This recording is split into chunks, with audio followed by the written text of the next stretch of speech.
My name is Ryan Noonan, and the topic that I chose to do my speech on is gambling addiction.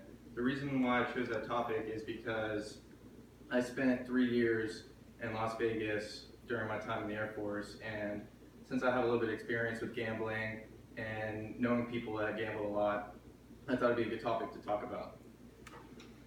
An estimation of 29% of the U.S. population, adults specifically, have gambled within the last year. The level of gambling-related actions range from abstinence to recreational gambling to problem gambling and most importantly, pathological gambling. There are several causes that lead up to the action of gambling, but I'm only going to cover several of them. Peer pressure from others, which includes coworkers, friends, family. An example of that would be, let's just say, someone you know at work has $500 in their account, let's just say. That's all they have in their name.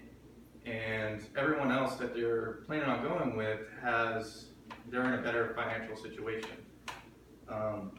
So they're all planning about going out that night to the casino, Friday night, and the guy that doesn't have as much money as the others feels like he's pressured into going because he doesn't want his friends obviously to know what's in his bank account. So he doesn't want them to think differently of him, so he joins along with them, and next thing you know, he loses his $500 or all of it. The next one would be a financial situation, which basically someone who has a limited or not a substantial amount of funds in their account, they are going to chase a profit, whereas you would have someone with a substantial amount of funds who is a risk taker, doesn't really care as much if he loses, but it's still bad in the end. Adrenaline seekers is another reason why gamblers like to gravitate to the game, because you get a sense of high, or you get just a sense of a different feeling when you place large amount of bets, or when you keep on increasing your bets and you keep on winning, you get that feeling of a high. A lot of people go to the casinos for free alcohol because waitresses come around and they serve you alcohol as long as you're actively pursuing and gambling.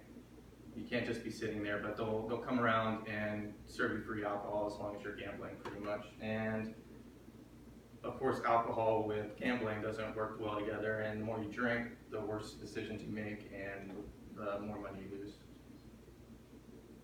Social status. A lot of people are concerned about their status in society, pretty much, and the people around them might be successful gamblers, and they want to be like them, pretty much, and it doesn't work out so well for them. They either have bad luck or just the odds are against them, and they end up losing a lot more than their friends might. Signs and symptoms is the next topic I'm going to talk about. Subconsciously thinking is what a lot of gamblers do on their spare time, even if they're not in the casino. If they're at work, let's just say, they could be subconsciously thinking about gambling and planning out maybe the next time they go to the casino, or reliving a past experience, either good or bad. Or they could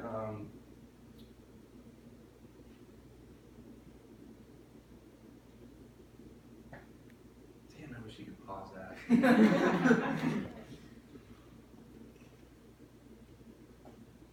I'm just going to move on to the next point. Large bets. When someone increases their bets, like I was talking about earlier, they get a sense of high from like an adrenaline rush, and they just don't know when to stop, so they keep on increasing it, and by the time you know it, it's all gone. A lot of gamblers that are addicted escape personal issues.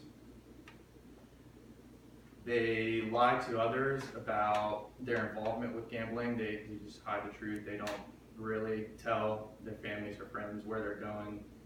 Just pretty much just hiding their whole involvement with gambling in general.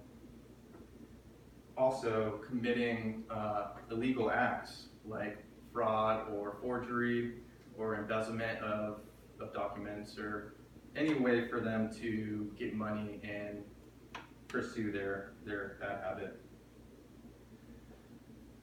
Also jeopardizing their career. They could be in a situation where pretty much their job is on the line, and gambling is where they like to run to. So their job fails in the end. Also, relationships can be in jeopardy too from the bad habit of gambling. When someone receives money from others, is usually a sign that they have a problem, where they borrow money and they don't return it, or they use it to get out of other financial situations that they're in, but it all comes back to gambling. Also, usually they return to make up for losses, either another day or the next day or whatever, and they just keep on chasing, keep on losing, and they just don't know when to stop, pretty much.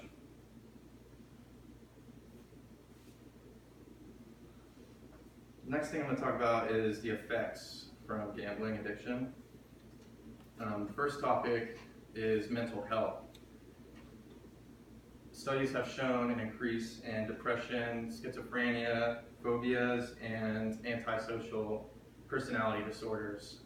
They usually increase, and the suicidal tendencies for addicts are 17 to 24%, but in Atlantic City it's usually twofold, and Las Vegas it's fourfold that number. Physical health. Stress is something that will get increased, obviously. Your heart rate at the casino will increase.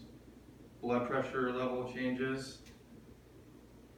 Also, studies have discovered high rates of first and secondhand smoke in the casinos, because they allow smoking, of course. Cardiac arrest is usually the worst case scenario, obviously, especially with elderly. There was many times when, not many times, but there were sometimes going to the casino and just seeing just older people, either handicapped or in a wheelchair, and they're laying on the ground, but the medical personnel was always coming there, and I didn't really know the whole story, but I'm assuming maybe they were maybe having a heart attack, or just their stress level from gambling just caused them to faint or pass out. Also, immune system changes have been reported to, your immune system changes levels have been reported to either increase or decrease. High rates of job loss, divorce, bankruptcy, and legal issues are also an effect from gambling. And the last thing I was going to say is, although participating in gambling has a lot of negative aspects, studies have shown it enhances memory, problem-solving ability, coordination, mathematical proficiency, concentration, and coordination. But after my experiences being in Las Vegas, I would still not advise anyone to actively gamble on a regular basis. I think for entertainment purposes and doing it every once in a while, it's fine, but to make it a religious habit and keep on digging yourself deeper in a hole is the worst thing you can do to yourself.